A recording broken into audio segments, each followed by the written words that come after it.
Halo brother, dimanapun kalian berada, semoga baik-baik saja, sehat dan banyak rezekinya. Kali ini kita akan membahas alur cerita dari sebuah film yang mengisahkan seorang pendekar yang ingin balas dendam kematian ayahnya. Kekuatannya kini menembus peringkat 2, satu tingkat di bawah kekuatan setengah dewa. Tidak usah berlama-lama lagi, kita masuk ke alur ceritanya.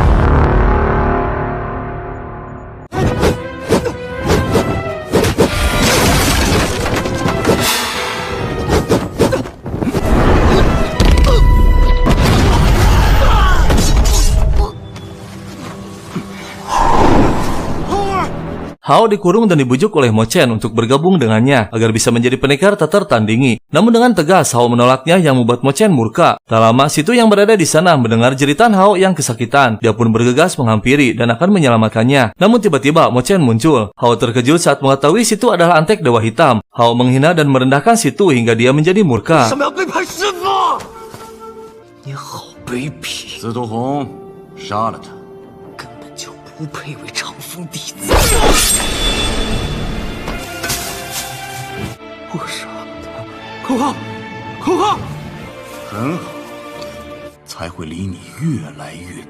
Mo Chen kembali mendatangi Kong Hai dengan membawa tubuh putranya. Mo Chen mengelabuinya bahwa Hao belum tewas. Namun jika dalam 4 jam tak diobati olehnya, maka dia akan tewas. Dia juga mengancam Yuyu putrinya akan dihabisi juga. Tak ada pilihan lain, Kong Hai akan melakukan apapun asalkan keluarganya selamat. Kong Hai akhirnya menuruti perintah. Dia mengantarkan Mo Chen dan Situ ke wilayah elang salju untuk membuka segel bulan. Tak lama mereka pun tiba di perbatasan elang salju. Sementara Jiro dan Aolan bersiap keluar membawa peti perunggu dan mereka pun mulai beraksi.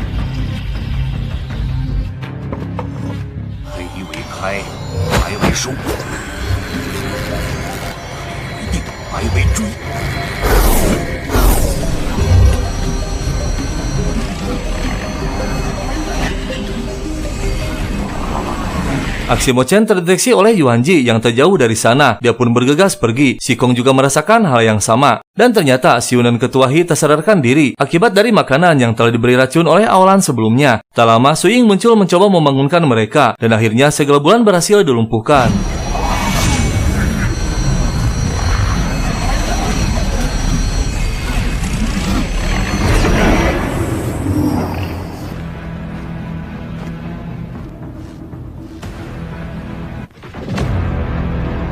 Yuyu terkejut melihat ayahnya berada di sana bertemu dengan Tong San membawa peti perunggu. Yuyu tak tahu padahal aslinya adalah Aolan. Dia pun bergegas menghampiri ayahnya dan tiba-tiba Mo Chen muncul. Sang ayah pun panik menyuruh Yuyu untuk segera pergi. Tong San berubah lagi menjadi Aolan dan menghabisi Kong Hai. Namun saat Mo Chen akan menghabisi Yuyu, tiba-tiba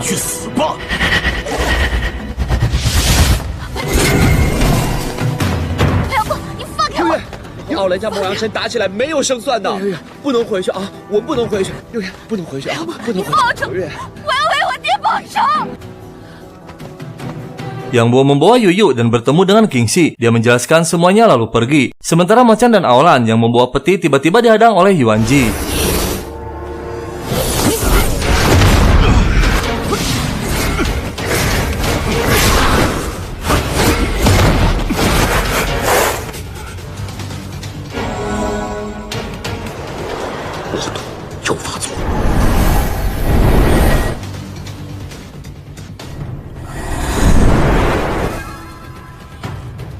Dengan tepat waktu, Jiro menyelamatkan Yuan Ji, yang secara tiba-tiba racun iblisnya bereaksi lagi yang membuat Yuan Ji kesakitan. Aolan pun melanjutkan lagi perjalanannya. Sementara para ketua segera berkumpul. Ketua He marah kepada Tong San karena makanannya mengandung obat tidur. Namun tak lama muncul Yuyu, dia menjelaskan semuanya, bahwa pelakunya adalah Aolan yang menyamar menjadi Tong San.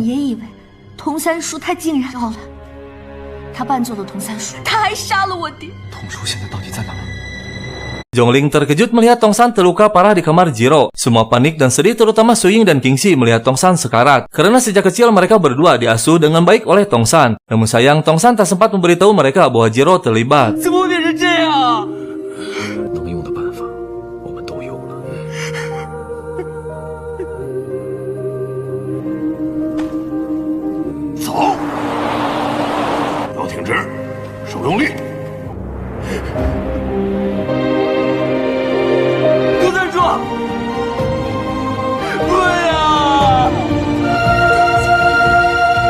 Akhirnya peti perunggu sudah berhasil diserahkan kepada ketua yang masih bersemayam dalam tubuh Biyin. Mereka akan segera membangkitkan ketua Dewa Iblis, namun harus membuka segel peti perunggu. Satu-satunya kunci membuka segel yaitu harus menghabisi 6 ketua sekte besar yang dulu menyegelnya. 现在青铜棺材的模样，才总算从深渊来到了人间，就比魔神现世指可。二祭司，开始布局吧。要杀了当时参与封印的那也需要你继续在暗中相助。 Para ketua pun berkumpul kembali membahas permasalahan yang semakin rumit, ditambah lagi dengan ketua Dewa Iblis yang akan segera bangkit, karena mereka kini memiliki peti perunggu dan Moyu yang memiliki darah purba. Ketua Hi pun teringat pernah mengajarkan muridnya Mo Chen tentang ilmu segel bulan. 越来越你的结界范围，你的结界范围才会越来越大，会随着修为的增加而扩展。莫阳尘。 Para ketua panik karena jika Dewa Iblis bangkit, dunia akan hancur. Shikong mengatakan semua para ketua harus bersatu dan harus memanggil Yimei, ketua sekte belati, untuk bergabung kembali. 处境也会更艰难了。接下来我们面临的形势，连那场大战留下了后患，他们无计可施，除非我们6个都死了，项链才把他封住的。那是当年我们6大长老用性青铜棺材没那么容易解封。魔族走到现在这个地步，现在叶没有不在，更要齐心协力，才能阻止青铜棺材被解封。当年几位联手封印的前辈，让叶梅重新回到元老会。 Kingxi mulai mencurigai Jiro karena sejak terbukanya segel bulan, Jiro tak kelihatan, dan Tongsan ditemukan terluka di kamar Jiro. Dia pun bergegas pergi dan menemui Jiro di kediaman gurunya. Tak banyak basa-basi, Kingxi langsung menuduh Jiro bersongkol dengan sekte hitam. Jiro berusaha mengelak dan memperlihatkan dirinya juga terluka oleh racun iblis. Namun tiba-tiba sang guru meyakinkan Kingxi dengan berbohong bahwa Jiro diselamatkan gurunya yang sedang bertarung sendirian dengan sekte hitam. Kingxi yang mudah dibohongi langsung 你 percaya. 居然还怀疑我？我可能早就死在魔族手下了。要不是师傅救我，没想到现在死里逃生。我不应该怀疑你，我不怪你。 以后再不会冤枉你了。 Kyuubai berusaha keras untuk mengeluarkan racun iblis dari dalam tubuhnya. Namun lagi-lagi Kyuubai terpental, tak mampu mengeluarkannya. Tak lama Suying muncul dan memohon saran kepada gurunya. Dia ingin memasuki istana Dewa Api karena diduga ada yang terlibat bekerja sama dengan sekte Dewa Hitam. Namun Kyuubai menyarankan untuk saat ini harus menyatukan 6 ketua sekte besar. Karena untuk membuka segala peti perunggu, 6 ketua harus tewas baru bisa terbuka. Suying pun dibawa ke hadapan para ketua untuk meminta izin akan membujuk ketua Yimei. Namun jika berhasil, Suying meminta syarat ingin memasuki istana Api Dewa. 尽快让叶前辈回到元老会。凭你也想说动叶梅？我愿前去一试。若我成功说服叶前辈回到元老会，那我要进入星火宫，还请各位元老答应我的请求。要是雪鹰能把叶梅叫回来，给他破个例。我就同意你进心火宫。我没意见。 多谢贺山主。 Suying ditemani 3 sahabatnya pergi menuju sekte belati. Di perjalanan mereka bertemu dengan seorang nenek menunjukkan jalan menuju sekte belati. Dan akhirnya mereka pun tiba yang langsung disambut oleh mereka. 我们今天前来是找你们馆主的。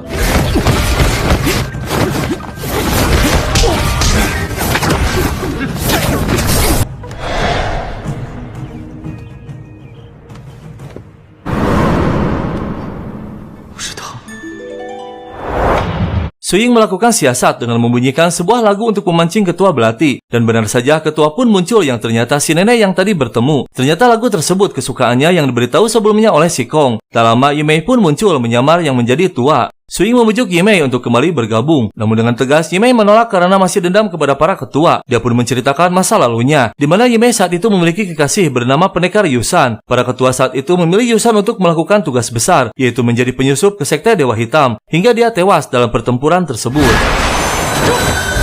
捣毁了魔族巢穴。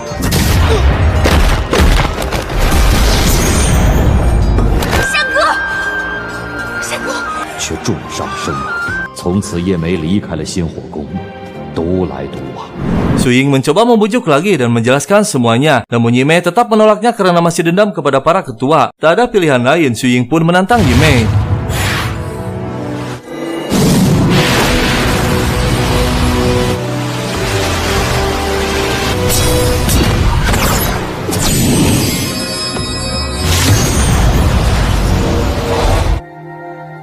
Dan tiba-tiba muncul sebuah gelembung memperlihatkan kenangan Yimei dengan Yusan. Ternyata benda tersebut sengaja dibuat oleh Yusan semasa hidupnya untuk mengingatkan Yimei bahwa dia memiliki tugas untuk melindungi negara Longsan. Akhirnya Yimei pun sadar dan bersedia bergabung kembali. 藏在了竹叶里。山哥，就知道叶梅前辈，晚辈东伯雪鹰重回元老会。跟我们一起回到元老会。各位元老也需要你的帮，我倒是可以答应你们。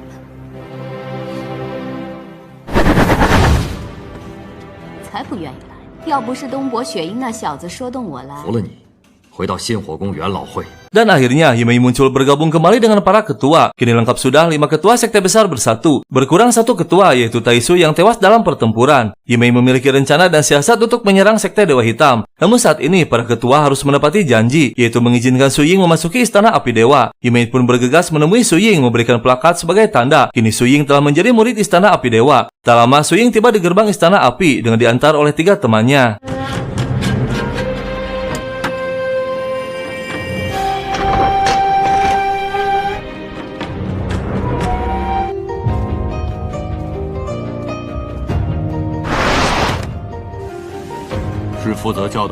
Istana Api Dewa adalah sebuah perguruan tingkat tinggi jauh di atas Akademi Changpeng. Su Ying dibawa ke tempat latihan oleh ketua yang akan menjadi gurunya. Dia bernama Gong Yu. Su Ying pun diperkenalkan kepada semua kakak perguruannya, para pendekar pilihan yang telah mencapai kesaktian level tertinggi.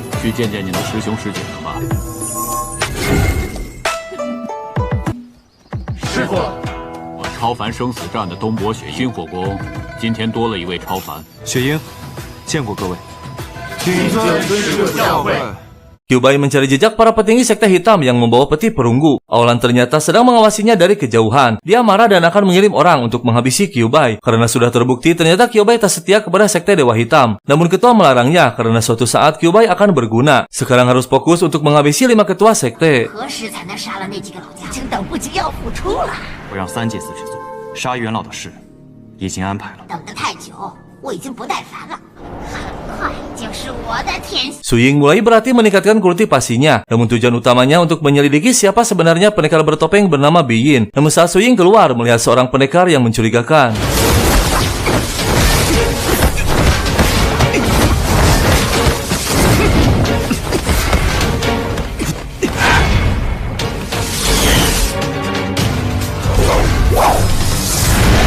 Su Ying membawa pendekar tersebut ke hadapan para ketua karena gelagatnya mencurigakan. Namun ketua He menjelaskan bahwa dia adalah Wu Chang, pendekar tingkat tinggi dari sekte gunung. 日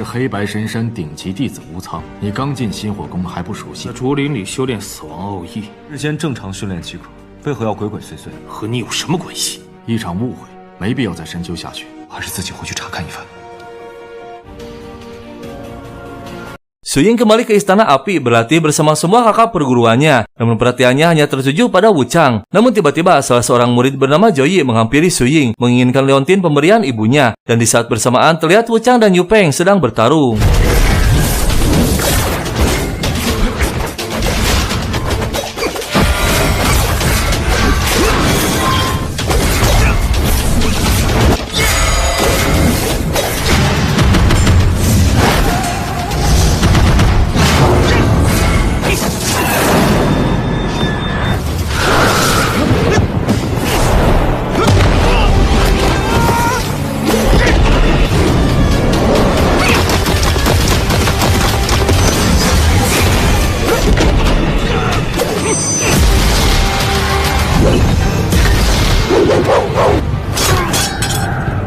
Yu Peng kalah dan terluka parah karena terkena pukulan beracun. Su Ying pun bergegas menghentikannya dan meminta obat penawarnya. Sontak saja membuat Wu Chang semakin murka.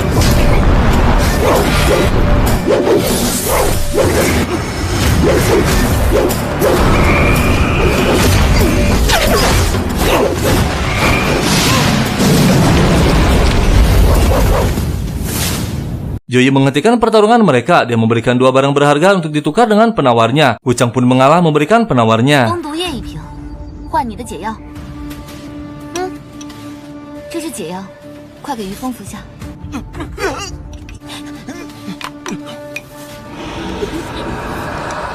又让你多事。 Pada waktu jam makan, Su Ying pun ikut makan bersama mereka. Tak lama muncul Wu Chang menghampiri dan merebut makanan Su Ying. Namun saat sedang berebut, Su Ying merasakan makanannya sudah beracun.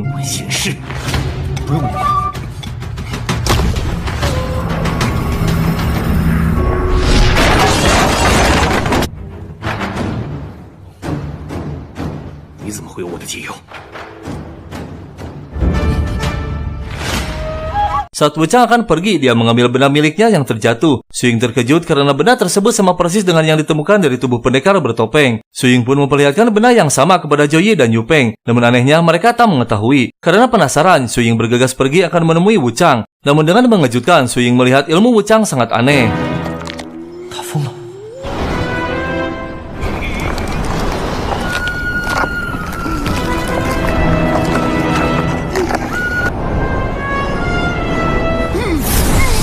拥有不死之身。 Malam harinya, Su Ying masih berada di sana mengawasi Wuchang dan terlihat dia sedang menggunakan benda tersebut. Tak lama Wuchang pergi dan diikuti oleh Su Ying. Dia seperti sedang mengubur sesuatu. Dan setelah Wuchang pergi, Su Ying bergegas menggalinya. Dengan mengejutkan, ternyata ada jasad yang terkubur dan Wuchang mengambil hewan yang hidup di sekitaran jasad tersebut. Su Ying pun semakin penasaran dan terus mengikutinya. Namun tiba-tiba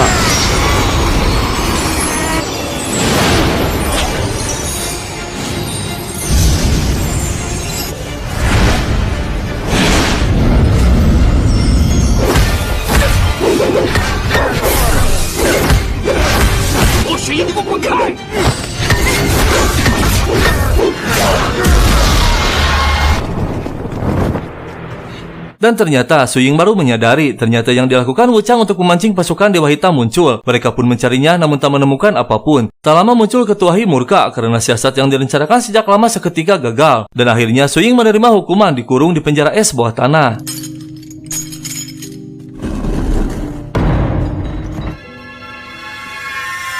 糟了，这牢里有法术禁锢。 Su Ying pun dikeluarkan dari kurungan oleh Wuchang. Ternyata Wuchang mempelajari ilmu tingkat tinggi yang disebut ilmu wujud semu. Jasad di kebun bambu adalah salah satu murid yang tewas karena gagal mendalami ilmu tersebut. Wuchang menceritakan bahwa seluruh keluarganya tewas 20 tahun yang lalu oleh sekte Dewa Hitam. Tujuan hidupnya sama seperti Su Ying, yaitu balas dendam. Dan Su Ying terkejut saat Wuchang mengatakan bahwa benda tersebut bukan miliknya, sebuah benda pengirim pesan yang hanya dimiliki oleh para ketua. Dia dipinjamkan sementara oleh Ketua He. Su Ying pun menyimpulkan bahwa pendekar bertopeng atau Biyin adalah salah satu dari para ketua. 武藏，可以让我看一看吗？ 所以暂时放在了我这儿，是元老们互相传信用的。 有可能是6大元老之一，这东西只有6大元老才有。我想请你帮我一个忙。 Su Ying dan Wuchang sepakat melakukan siasat. Saat latihan pagi, Wuchang pura-pura mencari masalah dengan Su Ying. Sontak saja membuat semua murid terkejut. Zhou Ye berusaha menyadarkan Wuchang untuk tak membuat keributan, namun Wuchang tak mendengarnya.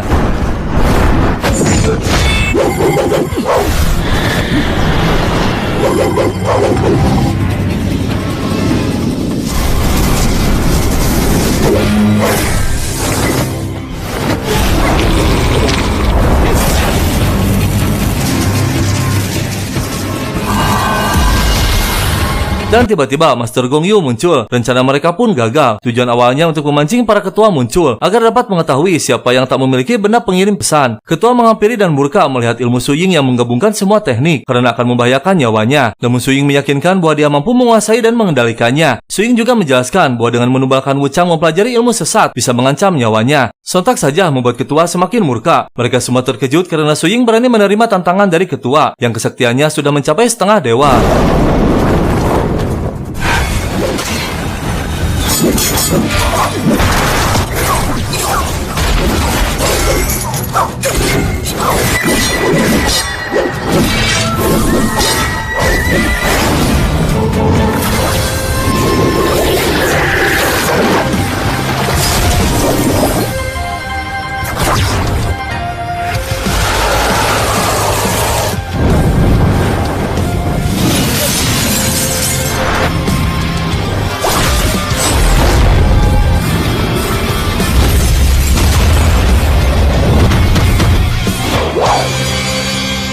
Dengan mengejutkan, ternyata Su Ying mampu mengalahkan pendekar setengah dewa, yang berarti kini kesaktian Su Ying mencapai peringkat 2 di atasnya. Gong Yu pun mengakui dan menerima kekalahannya. 龚师傅，恕弟子冒犯。对了，这2品真意叫什么名字？极顶真意。承认，我输了。这让我太震惊了，有一天也能够向星火宫的弟子服软。终于突破了。Mereka bertiga pamitan kepada gurunya. Jing Yu akan pergi ke sekte Longshan untuk mencari tahu asal-usul orang tuanya. Sedangkan Yang Bo dan Yuyu disarankan untuk berguru kepada ketua He di sekte gunung. Tak lama mereka pun tiba, namun yang diterima hanya Yang Bo seorang. 走。哎，只有你一个人。哎，等一下，冷静，我一定会活着出来见你的。 Situ yang sudah menjadi antek Dewa Hitam, kekuatannya semakin tinggi. Tak lama muncul Mo Chan memberikan tugas bahwa Situ harus bisa memasuki perguruan Istana Api Dewa. 魔族秘术的威能，我一定可以打败东波雪鹰。我现在觉得自己充满了力量，非常满意。现在你还有另外一项任务，进入星火宫，打通百战密室。